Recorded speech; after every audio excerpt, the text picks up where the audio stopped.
নামাজটা ছাড়েন না। যত পাপ করছেন করেন, আমি বলি নামাজ ছাড়েন না। ইনশাল্লাহ একদিন নামাজই আপনাকে পাপ থেকে বের করে আনবে ইনশাআল্লাহ।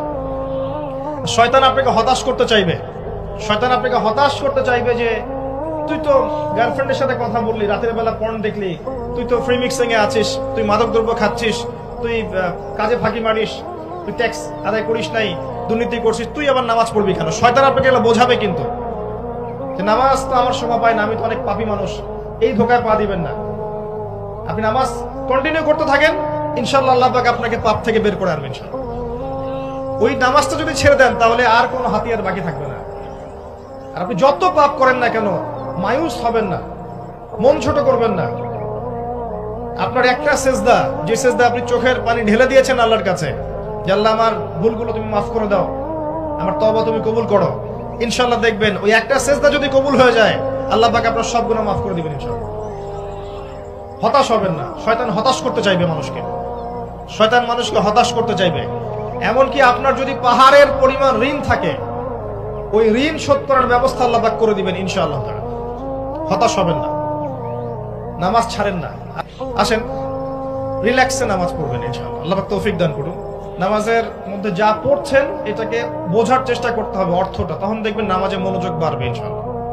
তার আগে ওযুটাকে ভালো করে করবেন, তাড়াহুড়া করে ওযু করবেন না, রিল্যাক্সে ওযু করেন, ওযুর অঙ্গগুলোকে সুন্দর করে ধোন। ওযু পরিষ্কার হয় না, এই জন্য নামাজে মনোযোগ থাকে না।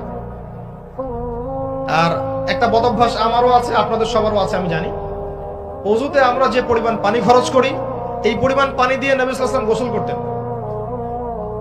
হ্যাঁ, আর আপনার মাথায় যত চুল আছে তার চেয়ে বেশি চুল ছিল নবী সাল্লাল্লাহু আলাইহি ওয়াসাল্লামের মাথায়।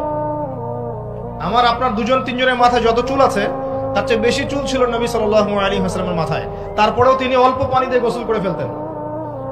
আর আমাদের দেখবেন যার ইমানের জোর যত বেশি, তার ট্যাপের স্পিড তত বেশি। মসজিদে যাবেন দেখবেন জোরে ট্যাপ ছেড়ে দিয়েছে, ওযু করতেছে। একজন মানুষের গোসলের পানি দিয়ে একাই ওযু করে ফেলে। পানির লেয়ার দিন দিন নেমে যাবে আমাদের এই পাপের কারণে। কুল আরাআইতুম ইন আসবাহা মাউকুম গাওরা, সূরা মুলকের শেষ আয়াত পড়ে দেখেন। বলুন হে নবী, তোমরা যদি কখনো সকালে উঠে দেখো যে পানির স্তর সব নিচে নেমে গেছে, পানি নাই, কোন সেই সত্তা আছে তোমাদেরকে পানি এনে দিবে, প্রবাহমান পানি? দিন দিন ঢাকা শহর সহ বড় বড় যে সিটিগুলো আছে এগুলোর পানির লেয়ার নিচে নেমে যাচ্ছে।